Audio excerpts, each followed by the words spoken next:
अस्सलाम वालेकुम नाजरीन, मैं हूं निगा मोहम्मद और आप देख रहे हैं स्पोर्ट्स टाइम। स्पोर्ट्स टाइम में आज हम डिस्कस करेंगे सबसे पहले पाकिस्तान का स्क्वाड जो अनाउंस हुआ है न्यूजीलैंड के लिए, उस पर थोड़ी सी बातचीत करेंगे। सबसे पहले अपने गेस्ट का तारुफ करवाता चलूं। मेरे साथ मौजूद हैं तारिक हारून, क्रिकेटर हैं। अस्सलाम वालेकुम तारिक भाई, कैसे हैं? वालेकुम अस्सलाम रहमतुल्लाह, अल्लाह का शुक्र है। आप ठीक है? आपकी क्रिकेट विकेट कैसी चल रही है? जबरदस्त चल रही है। और उनके साथ साथ हमारे साथ मौजूद हैं सुंदस खालिद। अस्सलाम वालेकुम सुंदस। वालेकुम अस्सलाम। कैसी हैं आप? अल्हम्दुलिल्लाह आपकी स्पोर्ट्स एक्टिविटीज कैसी चल रही है? जबरदस्त चल रही है। कोरोना वगैरह से कुछ डिस्टर्बेंस आई थी, लेकिन अब अल्हम्दुलिल्लाह बैक टू द फील्ड हो गए हम और स्टार्ट हो गया है अल्हम्दुलिल्लाह। अच्छा तारिक भाई, न्यूजीलैंड के स्क्वाड को जिस तरीके से हमने जो न्यूजीलैंड के लिए पाकिस्तान का स्क्वाड अनाउंस हुआ है उसको हमने पहले भी डिस्कस किया। अब भी आमिर जो कि अब थोड़े हॉट बनते जा रहे हैं, हॉट फेवरेट बनते जा रहे हैं। वैसे वो वैसे ही पाकिस्तानी अवाम के बहुत फेवरेट हैं। उनको जितनी सिंपैथी मिलती है आई गेस मुझे नहीं पता किसी और प्लेयर को इतनी मिली है नहीं। हालांकि उनके बाद सलमान बट और आसिफ भी थे। लोगों को कुछ लोग कह रहे थे कि उनको भी चांस मिलना चाहिए, लेकिन उनको नहीं मिला, आमिर को मिला। फिर अब एक ऐसा टाइम आ गया कि आमिर को ड्रॉप किया तो फिर पूरी कौम जो है वो मायूस हो गई। मायूस होना बनता है कौम का या नहीं? हाँ, देखिए हम भी पिछले 2 प्रोग्राम्स में यही बात कर रहे थे कि जब एक बॉलर और एक सुपरस्टार है आपकी नेशन में, वैसी आपकी टीम में बहुत कम सुपरस्टार रह गए हैं। शाहिद आफरीदी चले गए, शुएब अख्तर चले गए, एक बाबर आजम अकेले ही हैं जो दिखते हैं, जो जिसकी दुनिया तारीफ करती है और वो अप टू द मार्क है। लेकिन अब शाहीन शाह उभर के आ रहे हैं थोड़ा सा। तो एक तो सुपरस्टार्स को रखना चाहिए ताकि वो मजीद सुपरस्टार बना सकें। दूसरा, वो डिज़र्व करते हैं कि वो जब किसी फॉर्मेट की कुर्बानी देते हैं, देखिए इस लेवल पे प्रोफेशनलिज्म भी है और पैसा भी है, चार्म भी है। वो अगर उन्होंने टेस्ट क्रिकेट छोड़ी है तो उन्हें कहीं फ़ायदा देखा है तो कहीं नुकसान भी हो रहा होगा। लेकिन उन्होंने अपने आप को जब महदूद किया, इट मीन्स कि वो पाकिस्तान के लिए ज़्यादा से ज़्यादा परफॉर्म करना चाहते हैं और शॉर्टर फॉर्मेट में। तो उन जैसे प्लेयर को मैं समझता हूँ कि रिस्पेक्ट देनी चाहिए। उनको एक आध मैच या एक आध सीरीज़ बुरी जाने पर, जैसे हमने कहा था कि जैसे असद शफीक का जो लेवल है, जितनी उन्होंने परफॉर्मेंस की है, उनके साथ भी ऐसा नहीं होना चाहिए था कि एक आध सीरीज़ के बाद। इसी तरह मोहम्मद आमिर को रिस्पेक्ट देनी चाहिए और उन्होंने शो किया है। फिर अगर कौम की आपने बात की है तो कौम ने इसीलिए रिस्पॉन्ड किया है कि उन्होंने जो सुपर ओवर किया है, वो जिस तरह से उन्होंने वो लास्ट ओवर किया है और कितनी परफेक्ट बॉलिंग की है, कितनी डेप्थ में उन्होंने जिस तरह से बॉल किया है और 6 की 6 बॉलें उन्होंने यॉर्कर लेंथ की हैं, तो वो आउटस्टैंडिंग थी। वो उन्होंने बताया कि वो बिल्कुल रेडी हैं किसी भी किस्म की शॉर्टर फॉर्मेट की क्रिकेट के लिए। तो तभी ये चीज़ें आमिर की फेवर में आती हैं। दूसरी एक छोटी सी बात और करता चलूँ, जो आपने कहा कि आसिफ और सलमान बट को एडवांटेज क्यों नहीं है, इसको क्यों है, तो मैं रहा हूँ आमिर के साथ। आमिर यहाँ से बहुत क्लीन है, अंदर से बहुत, उसका हार्ट बहुत क्लीन है और बहुत, उसका निकनेम बचपन से भोला है, उसे भोला कहते हैं। अच्छा। तो वो उससे भोलपन में हो गई है वो, और करवाने वाले उन्होंने भी एक्सेप्ट किया और वक़ार यूनुस की गवाही मौजूद है। खैर गलती किसी से भी होती है, लेकिन ये सारी चीज़, इनके एविडेंस मौजूद हैं इन तमाम चीज़ों के जो मैं डिस्कस कर रहा हूँ। तो इसीलिए उनका अंदर से जो वो प्योर है वही उनको पे कर रहा है, लोग उनसे मोहब्बत करने लग गए हैं वापस दोबारा। अच्छा सुंदस, एक चीज, जब भी कोई फॉरेन टूर के लिए या दूसरी नेशन के लिए, जैसे कि न्यूजीलैंड हुए या इंग्लैंड, ऑस्ट्रेलिया, कहीं भी आप टूर करने जाएं, जब आप टीम के स्क्वाड का ऐलान करते हैं तो आपके पास सारे जूनियर प्लेयर, चले यंगस्टर को आप चांस दे रहे हैं, बहुत अच्छी बात है। तो आप नहीं समझती यंगस्टर के साथ सीनियर भी होने चाहिए ताकि वो उनको बताएं भी कि फील्ड में, ग्राउंड में कोई उनके साथ एक्सपीरियंस वाला बंदा भी तो होना, अगर वो कहीं गलती कर रहा हो उसको बताए कि देखें आपने ऐसे करनी है, अभी आपने ये गेंद की है, ये गलत की है, या यहाँ पे ये शॉट आपने लगाया गलत लगाया। सीनियर एट अ टाइम उधर मौजूद हो। अगर आप बिल्कुल ही यंग स्क्वाड ऐलान कर देते हैं तो उसमें फिर यंगस्टर को परेशानी नहीं होती है?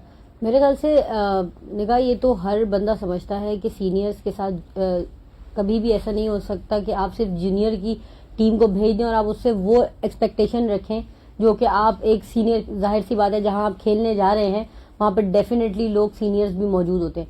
तो जूनियर्स के साथ सीनियर्स का होना ऐसे ही है जैसे कंपलसरी आप इसको कह दें। उसके बहुत सारे रीजन होते हैं। एक तो एक्सपीरियंस बहुत मैटर करता है।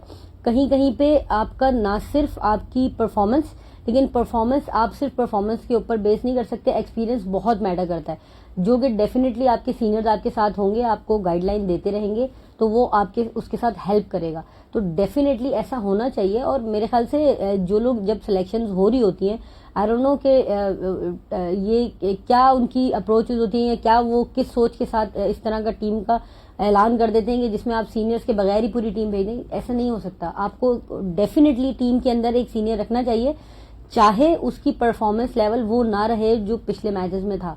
तो सीनियर के होने से एक सहारा रहता है, आपको एक बैकअप मिलता है, आपको एक मोटिवेशन मिलती है और डेफिनेटली आपको जिस तरह की गाइडलाइन की जरूरत होती है, क्योंकि जब आप ग्राउंड के अंदर होते हैं तो आप चीजों को समझ रहे होते हैं, लेकिन कहीं ना कहीं आप उन चीजों को उस तरीके से नहीं देखते जो आपको एक्सपीरियंस सिखाता है। तो सीनियर्स के पास एक्सपीरियंस होता है और ये चीजें मैटर करती हैं डेफिनेटली। इसके साथ साथ अब जहां हम आमिर को डिस्कस कर ही रहे हैं, अब अगर पीसीबी चाहती तो उसको एक इस एंगल से भी तो ले सकती थी। चले आमिर ने हमें टेस्ट क्रिकेट से रिटायरमेंट दे दी है, अगर वो चाहते हैं कि टेस्ट क्रिकेट नहीं खेलें, T20 और ओडीआई में वो खेलना चाहते हैं, तो चले उनको हम वहीं मखसूस कर देते हैं, वही क्रिकेट उनको ज्यादा खिलाते हैं। एक ये भी तो एंगल हो सकता था, या जो पीसीबी का एंगल है कि नहीं जी, अगर आप हमें क्या कहते हैं रेड बॉल क्रिकेट में अवेलेबल नहीं है तो हम व्हाइट बॉल क्रिकेट में भी आपकी कोई आपकी गुंजाइश नहीं है। हाँ देखिए, यही जो है इस तरह की रविश नहीं होनी चाहिए कि जहाँ पर आप पर्सनल चीज़ों को लेकर आए। नेशनल लेवल की जो चीज़ होनी चाहिए वहाँ पर पर्सनल इंटरेस्ट नहीं रहता, वहाँ पे कौम के मफाद को देखा जाता है। पर्सनल लाइफ है किसी भी इंडिविजुअल की, अगर वो 100% देता है ग्राउंड में जाकर अपनी जो उनकी फील्ड है, वो बॉलर है या बैट्समैन है या विकेट कीपर है, अगर वहाँ पर वो कमिटमेंट उसकी पूरी है, परफॉर्मेंस बहुत आला है और उससे फ़ायदा हो रहा है नेशन को यानी टीम को इंटरनेशनल लेवल पे, तो फिर उसके पर्सनल जो भी डिसीजन हो उस पर बैठकर बात हो सकती है। लेकिन एटलीस्ट ऐसा नहीं होना चाहिए कि इंटरनेशनली एक ऐसा मैसेज जाए जो कि हमारी एक तहजीब को भी छेड़े, जिसे हमें भी अच्छा ना लगे कि रविश रहे, खिंचाव रहे, तनाव रहे। ऐसा नहीं होना चाहिए। जो रिस्पेक्ट के काबिल है उसे रिस्पेक्ट देनी चाहिए और जो हर आदमी अपनी राय का और इजहार राय का हक रखता है और अपने लिए पिक एंड चूज कर सकता है। वो दुनिया में सब सारे प्लेयर्स करते हैं, अगर हमारे प्लेयर्स ने कर लिया तो ऐसा क्या हुआ। अच्छा, इसके साथ साथ आपको मालूम है कराची किंग्स वर्सेस लाहौर कलंदर फाइनल स्टार्ट होने वाला है। टॉस हो चुका है, लाहौर कलंदर ने टॉस जीतकर पहले बैटिंग का फैसला किया है। ये एक्सपेक्ट कर रहे थे कि टॉस जीत के पहले बैटिंग होगी या पिच में थोड़ी सी चेंजिंग है, आपको लगता है इस दफा? हाँ देखिए, अब हम बिल्कुल ब्लाइंड हैं, हमें नहीं मालूम कि पिच कंडीशंस क्या है, लेकिन कराची में रहते हुए कराची की कंडीशंस हमें मालूम है। पिछले 2-3 मैचेस की जो अपडेट है हमारे पास, तो थोड़ा सा स्लो साइड रहता है अगर ड्यू फैक्टर ना हो तो। मुझे ऐसा लगता है जो पहले बैटिंग की है लाहौर ने, तो लाहौर एक तो बड़ा मैच है, फाइनल मैच है, उसका प्रेशर नहीं लेना चाह रही और ड्राइनेस उन्हें लगी होगी पिच में या स्क्वायर में, तो वो मजीद आगे चल के शायद थोड़ा स्लो हो सकता है, तो जिसकी वजह से उन्होंने सोचा हो कि हम एक अच्छा टोटल करके फिर अंडर प्रेशर लाएं। रन चेस में एक और फैक्टर मैं बताऊं, पहला एलिमिनेटर था या प्ले ऑफ था, सॉरी इनका प्ले ऑफ था, उसमें 140 रन पर जहां जीतते जीतते जहां बाबर आजम आउट हुए, उसके बाद वो बड़ी मुश्किलों से उन्होंने टाई किया, फिर सुपर ओवर में गए। शायद इस चीज़ को भी मद्देनजर रखा हो कि रन चेज में कराची किंग्स के पास कुछ इस तरह से फॉर्म में नहीं है बैटिंग उनकी, तो ये भी एक पॉइंट हो सकता है। अच्छा, इसके साथ साथ लाहौर ने टॉस जीतकर पहले बैटिंग का फैसला किया है। डिसीजन कैसा देखती हैं इनका, और टीम को अगर थोड़ा सा क्या कहते हैं आप एनालाइज करें दोनों टीम को, आप क्या समझती हैं कौन सी टीम का पल्ला थोड़ा सा भारी है? मैं आज निगाह चूंकि फाइनल है तो टू बी वेरी फ्रैंक मैं पर्सनल तौर पे कोई स्टेटमेंट नहीं देना चाहती, इसलिए कि लाहौर जीते या कराची जीते, जीत तो पाकिस्तान की होगी, पीसीबी की होगी और ये हमारे लिए बहुत ही खुशाइन बात है। यही बहुत खुशी है मुझे, बहुत ज़्यादा, बल्कि मुझे क्या पूरी कौम को ही होगी कि अल्हम्दुलिल्लाह हमने इस PSL 5 को जिस खुश उसलूबी के साथ फाइनली कंप्लीट किया है, क्योंकि बीच में कोविड-19 का जो भी एक जो ड्रॉबैक आ गया था, उसके बाद इसका कंप्लीट होना सबसे ज़्यादा तो खुशी की बात यह है। उसके बाद आज मैं तो दोनों टीम्स के साथ हूँ, मेरी तो दोनों के साथ दुआएं हैं और मैं तो चाहती हूँ, हाँ बीइंग अ कराचीज, तो मैं चाहती हूँ कि कराची जीत जाए, लेकिन डेफिनेटली जो अच्छा खेलेगा वो जीतेगा। जहाँ तक डिसीजन लेने की बात है कि उन्होंने, मैं तारिक की बात से एग्री करूँगी, चूँकि हम पिछले मैचेस में देखते आ रहे हैं कि जो बॉलिंग जो पिच है वो सेकंड उसमें बॉल को स्लो कर देता है, जिससे डेफिनेटली जो बॉलिंग टीम होती है उसको एडवांटेज मिलता है। तो मे बी मेरे ख्याल से इसी फैक्टर की वजह से उन्होंने भी, और डेफिनेटली चूँकि बड़ा मैच है, प्रेशर ऑलरेडी इतना होता है, तो उसमें चेस करना थोड़ा मुश्किल हो जाता है। और लास्ट मैच में आप देखें अगर जिस तरीके से लाहौर ने बॉलिंग का मुजाहरा किया है और फील्डिंग की है, तो उस हिसाब से मेरे ख्याल से डिसीजन उनका बेहतर नज़र आ रहा है। और जब आप टॉस जीते हैं तो डेफिनेटली एक जो आपका एडवांटेज, एक जो 10, 20, 30% आप वैसे ही अप हो जाते हैं कि आप डिसीजन अपनी मर्जी से ले सकते हैं। तो यहाँ पे लाहौर को मेरे ख्याल से फेवर गया है। अच्छा, वैसे कुछ इस चीज का प्रेशर होता है टॉस जीत के, अगर पहले आप बैटिंग कर रहे हैं और अच्छा टोटल जो है वो सेट कर देते हैं बोर्ड पर, तो सामने वाली टीम पे प्रेशर आता है या वो इसको हैंडल कर लेते हैं? जी हाँ, डेफिनेटली होता है, क्योंकि प्रेशर तो रहता ही है, और फिर इतने बड़े मैच का प्रेशर डेफिनेटली रहता है, हर प्लेयर पे रहता है, सपोर्ट स्टाफ पे रहता है, कोच पे रहता है, क्योंकि बहुत बड़ा मैच होता है और पूरे साल की मेहनत होती है और उस इवेंट में तमाम प्लेयर्स की मेहनत होती है। फिर और फिर फाइनल ऐसा हो कि कराची और लाहौर हो गया तो बहुत ज्यादा प्रेशर होगा, और प्रेशर तो रहता है। फिर आपने जैसे बात की पहले बैटिंग का, जो रनों का प्रेशर होता है, हर चीज का प्रेशर होता है, लेकिन जो पहले अगर आप टोटल अच्छा बोर्ड पे लगा देते हैं तो फिर जो रन चेस करने वाली टीम होती है उन पे ऑलरेडी प्रेशर होता है। अगर वो स्टार्ट अच्छा नहीं लेते हैं तो फिर वो मजीद प्रेशर में आ सकते हैं। अच्छा, इसके साथ साथ अगर हम क्या कहते हैं टीम को इंडिविजुअल डिस्कस करें, सबसे पहले तो ये मेरे ख्याल से पाकिस्तान की पीएसएल का जो है वो हिस्ट्री का सबसे बेस्ट फाइनल होने जा रहा है मेरे ख्याल से। इससे टफ फाइनल कभी नहीं हुआ। अब समझते हैं इससे पहले कोई ऐसा फाइनल हुआ हो? नहीं, कभी नहीं, क्योंकि ये जैसे पाकिस्तान इंडिया जैसे एशेज है, सॉरी, तो इसी तरह कराची लाहौर एक शुरू से, एक तो जब बैकवर्ड हम चले जाते हैं तो माजी में सिर्फ ये दो शहर ऐसे थे कि जो ज्यादातर जीतते थे। कराची थोड़ा ज्यादा जीता, लेकिन इक्वली गुड थे लाहौर वाले। लेकिन जब स्प्रेड आउट हुई क्रिकेट तो फिर पूरे मुल्क में जबरदस्त क्रिकेटर्स निकलना शुरू हुए। तो बहुत अरसे बाद एक टाकरा होगा कराची वर्सेस लाहौर, और बहुत इंजॉय करेंगे हम सब। और कोई भी जीते, जैसे महक ने कहा, लेकिन हमारी चाहत है कि बीइंग कराचियन जो है, कराची जो है वो जीते, लेकिन अगर लाहौर भी जीतते तो वो भी हमारी टीम है। अच्छा, आपने पीएसएल की हिस्ट्री में कभी ऐसा मैच देखा हो, फाइनल ऐसा कि जिसमें लोग इतने एक्साइटेड हों? असल में रीजन पता है क्या है? उसका रीजन ये है कि जैसे अभी तारिक ने ये बात कही कि कराची और लाहौर का कुछ मैं इसको कहूंगी कि ये कुछ रिलेशनशिप ही ऐसा है ना, कि इन दो शहरों का कुछ रिलेशनशिप भी ऐसा है कि आप कभी अगर वैसे घूमने भी जाएं, या लाहौर वाले इधर आए या कराची वाले उधर जाएं, तो उनकी आपस में जो गुफ्तगू भी होती है ना, वो भी बड़ी मजेदार किस्म की होती है। तो अब वो आज हम डिस्कस कर रहे थे कि भाई आज जो है ना लड़ाई जो है वो बिरयानी और पुलाव की है, तो उसमें दोनों ही बहुत बड़े मैटर करते हैं दोनों ही चीजें। तो लेट्स सी कि क्या होता है। और इतना कराची और लाहौर की जो ब्यूटी है ना, वो ये है कि हम कराची के होने के बावजूद बहुत एंजॉय कर रहे हैं कि ये मैच लाहौर के साथ है। नहीं, सुंदर, सोशल मीडिया पे तो एक अलग ही जंग जारी है। एग्जैक्टली, बिल्कुल।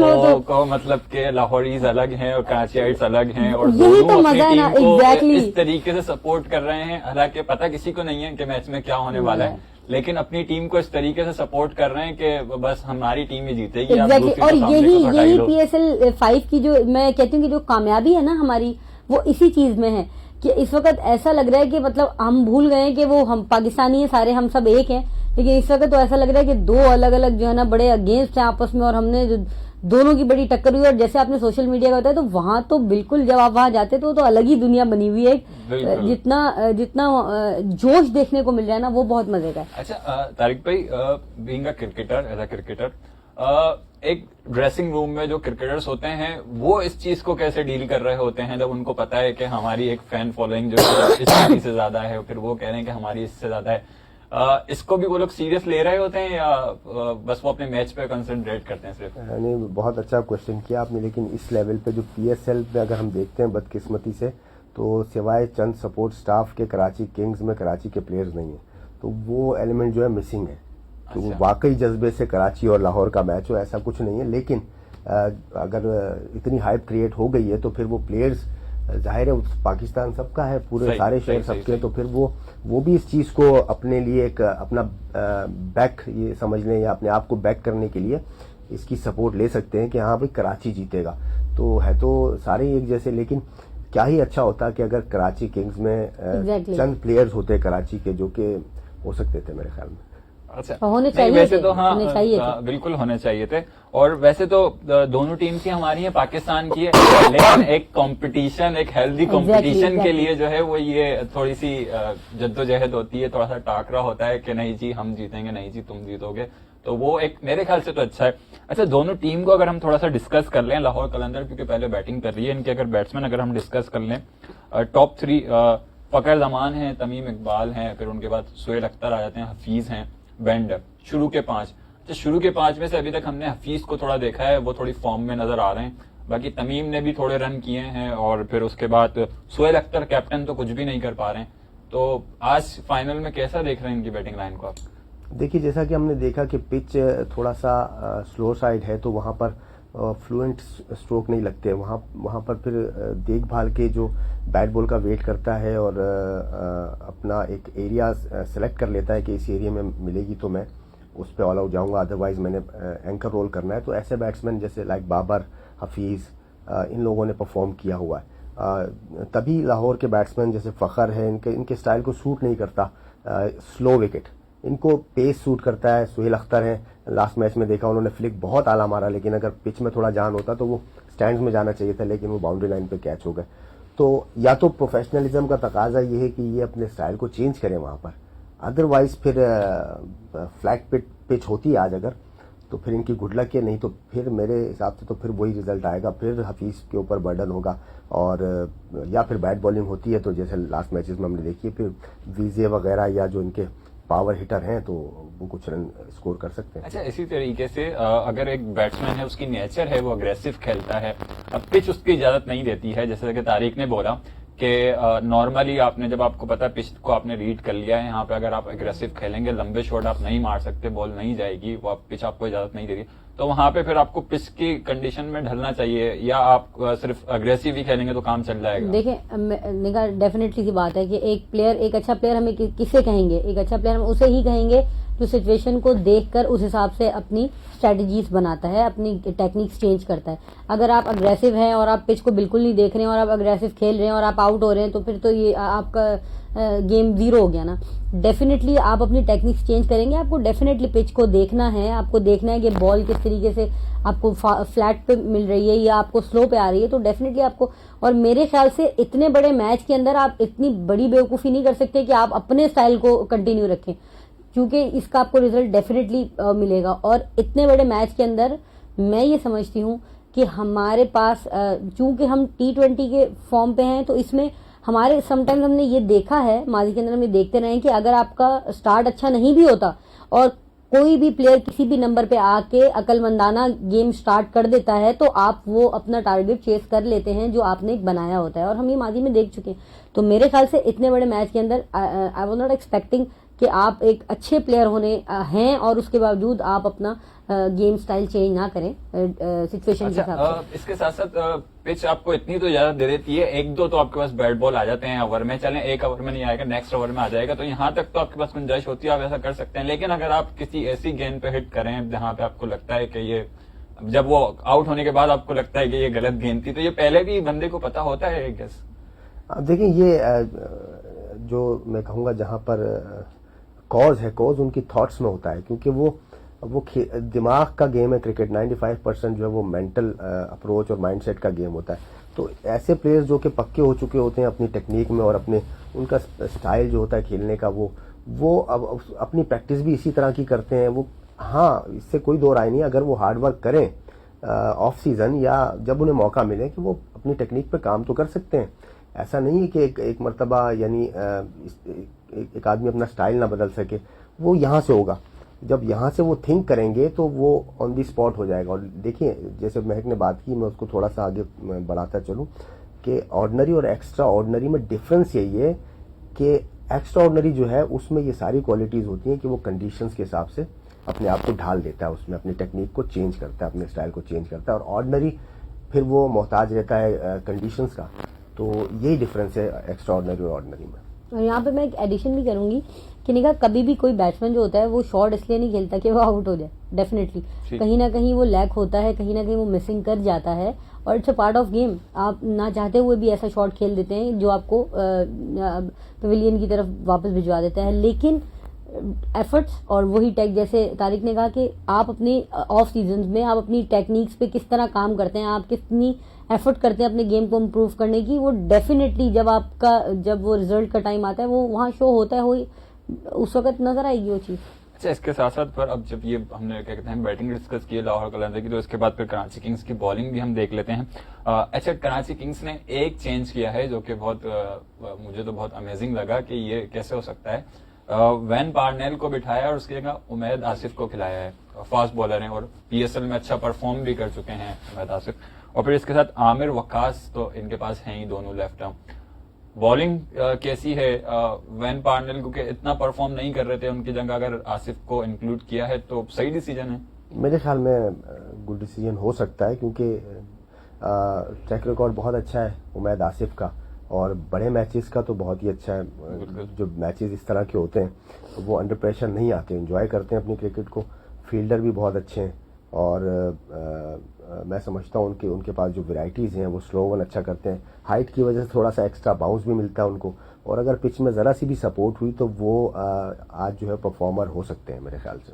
और इसके साथ साथ आमिर को आज कैसा देख रहे हैं आप? आमिर बहुत ज़्यादा मैं समझता हूँ कॉन्फिडेंट आएंगे, क्योंकि उनको जैसा कि हम देख रहे हैं कि पूरी कौम बैक कर रही है और वो हीरो बनते हुए आ रहे हैं अपनी टीम को, कराची किंग्स को लेकर आए फाइनल में, तो बहुत ज़्यादा कॉन्फिडेंट होंगे और उम्मीद करते हैं कि वो पहले से भी बेहतर बॉलिंग करें आज, ताकि वो जितने भी तमाशाई हैं जो उनके चाहने वाले हैं उनकी उन पर पूरा उतरे तमन्नाओं पर, कि फिर वो और मज़ीद जो है ना इनके लिए आवाज़ उठाएं या अपनी अपनी राय का इजहार करें कि वाकई में ऐसे बॉलर्स को जो है वो टीम के साथ होना चाहिए।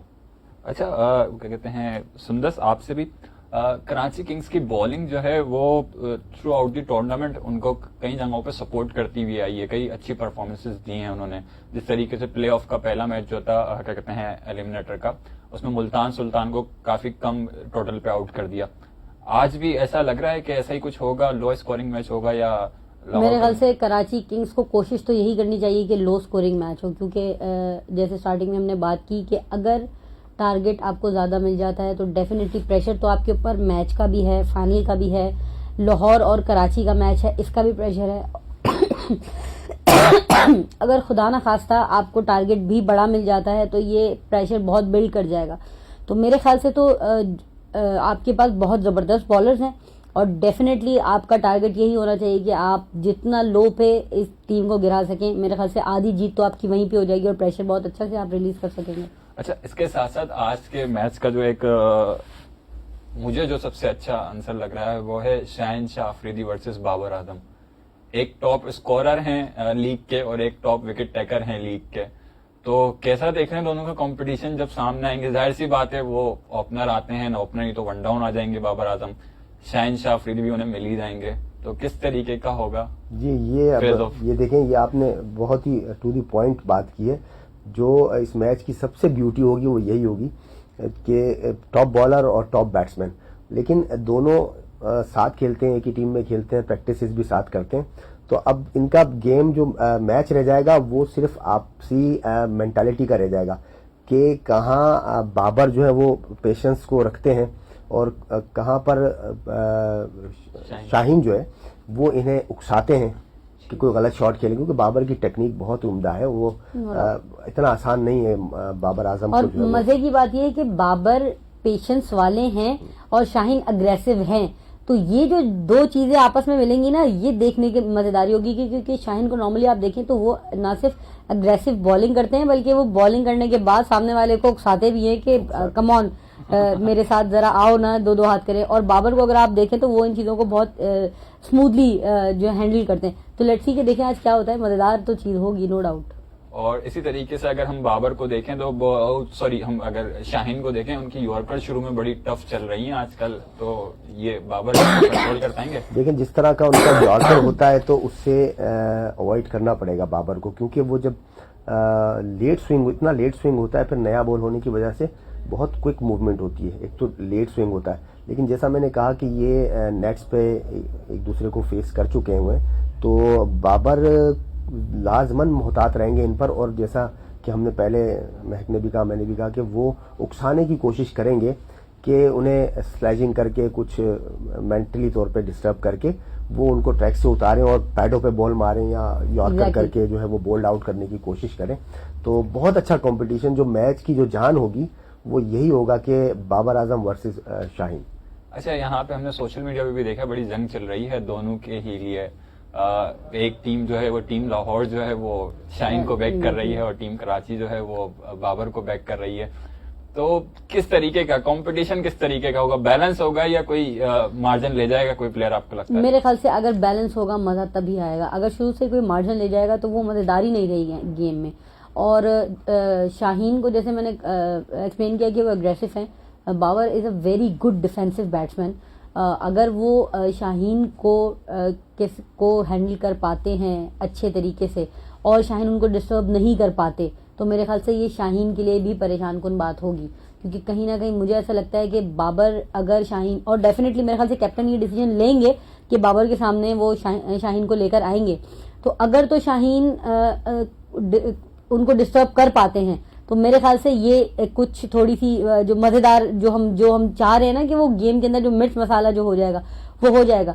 लेकिन अगर शाहीन की बॉलिंग आज वो नहीं रहती, वो डिस्टर्ब नहीं कर पाते या बाबर उनको स्मूथली टैकल कर लेते हैं तो मेरे ख्याल से वो मजा नहीं आएगा। और आज के फाइनल में मजेदारी होनी चाहिए निगाह, ये जरूरी मजेदारी है। हम भी यही चाह रहे हैं, मजेदारी हाँ। होनी चाहिए। अच्छा, एक क्वेश्चन जो मेरे ख्याल से कराची किंग्स के फैन बड़े मायूस होंगे उस क्वेश्चन से, अगर बाबर आजम नहीं चलते हैं तो टीम संभल पाएगी? क्योंकि बाबर आजम के ऊपर ही टीम इनकी पूरी होती है, क्योंकि लास्ट मैच का प्लेऑफ का हमने मैच देखा था उसमें भी बाबर जहां आउट हुए टीम मतलब के 20 रन भी नहीं बना सकी थी। देखिए, क्रिकेट जो गेम है वो अनसर्टनिटी का गेम है, आपको पता है। ऐसा नहीं है कि उनके पास और अच्छे प्लेयर्स नहीं है। अब अगर शर्जील आज खेल जाते हैं अपने पोटेंशियल पे और थोड़ा सा पिच उनको सपोर्ट करता है, थोड़ा बल्ले पे बॉल आके लगता है, तो वो जब खेलते हैं तो वो तो फिर अवे ले जाते हैं, वन साइडेड कर देते हैं।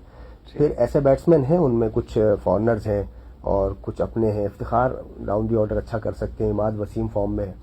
लेकिन ये बहुत बड़ा धचका जरूर हो सकता है कि अगर अर्ली ऑन वो ले जाते हैं तो डगआउट पे जो प्रेशर पड़ना है ना वो कयामत का होगा। और फिर डगआउट में जो है वो कोचेज और सपोर्ट स्टाफ को संभालना पड़ेगा, क्योंकि कैप्टन तो बिल्कुल ही चारों शाने चित हो चुके होंगे। तो फिर मैनेजमेंट पर बहुत भारी जिम्मेदारी आएगी कि वो फिर किस तरह से वापस उठाती है अपनी टीम को।